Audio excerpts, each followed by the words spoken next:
Investigation is underway to find whoever forged signatures on a recent marijuana petition in Troy. 7 Action News reporter Ali Hoxie tells us how the city clerk actually caught on to the false signatures, why the group is collecting those signatures, and why they're fighting back.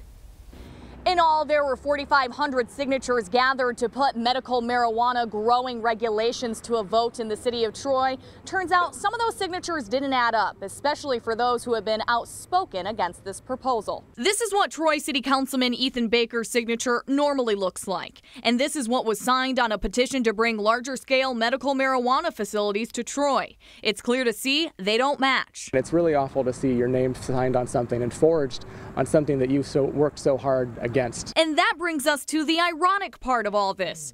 Baker voted to opt out of laws and regulations set by the state last February, favoring smaller growing operations set by city law.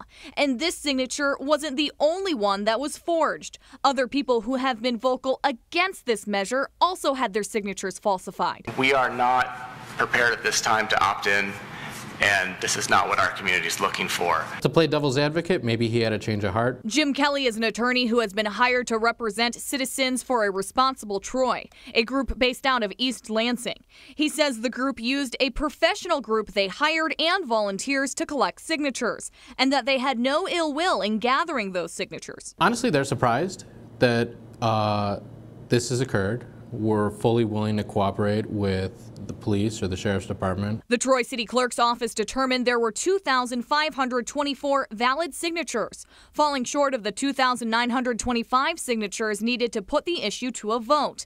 That's something Citizens for a Responsible Troy plan to fight back on in a lawsuit, despite the accusations of false signatures. I think that the clerk was overzealous in excluding signatures. The Troy Police Department is investigating to try and find out who wrote those bad signatures. Ali Hoxie, 7 Action News.